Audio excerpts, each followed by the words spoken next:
everyone, welcome to the channel. This is Perpetuality. You join me here yet for another video. We have here, yes, a new Seiko to review. It is the SRPH21K1, a replacement for the rather old and aging Seiko SNK Pilot's watches that were an entry-level series of watches that really kind of had a cult following.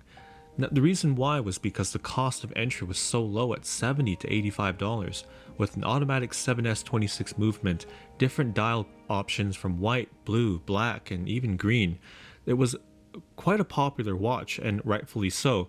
However, it is aging, it's old, it's been more than a decade since it's been released, and so Seiko has rightfully reissued or revisited that line of watches to come up with this new Seiko 5.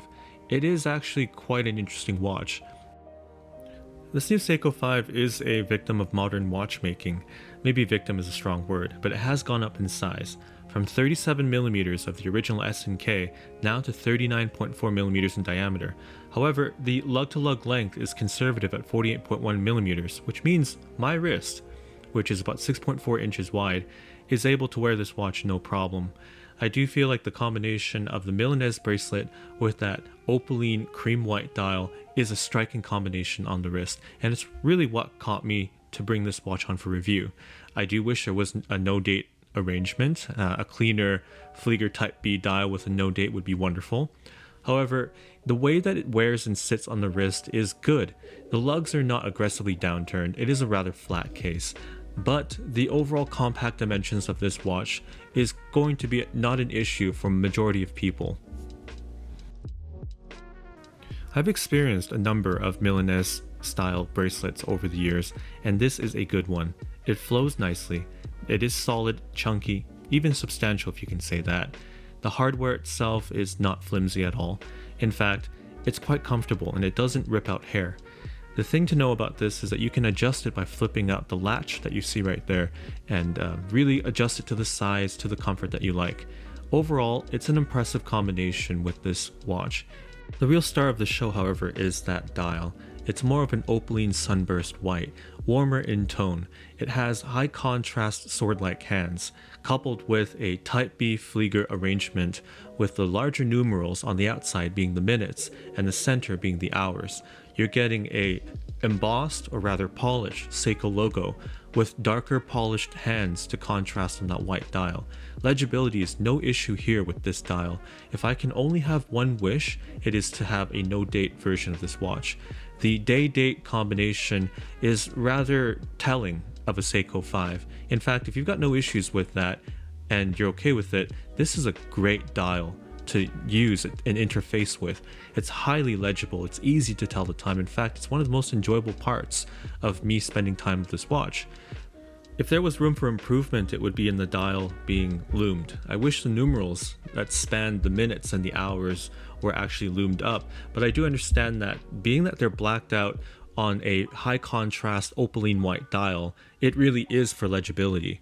Now, the loom pips themselves that circle around the dial with the minute track is nicely done. I do wish, however, there was more dedicated loom, like a full-on Flieger. The handset itself being dark polished really aid in the legibility of this watch. In fact, that's one of the things I've quite enjoyed, is reading the time on this watch and how easy it is with that center hour track and the outer track being the minutes.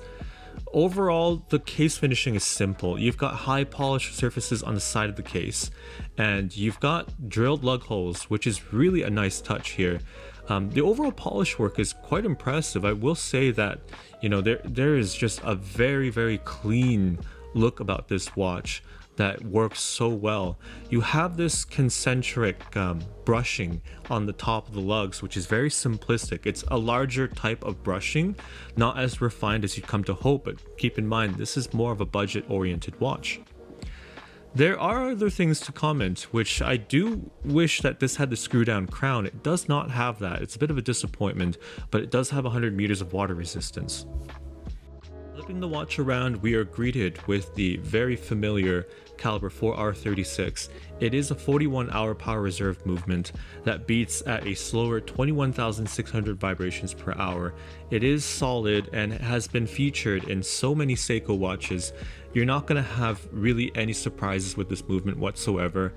In fact, it's really nice that they've given us this rather large exhibition caseback that's mineral glass to see the movement.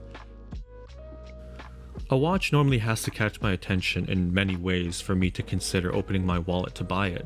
This one did. The Milanese bracelet and the solid case, also that very high contrast, beautiful, simple and clean white dial is really what did it for me. Now there are alternatives to this watch that might be more suitable. One option is the Smith's PRS-48 or the Navigator, which is actually a gorgeous watch on its own right.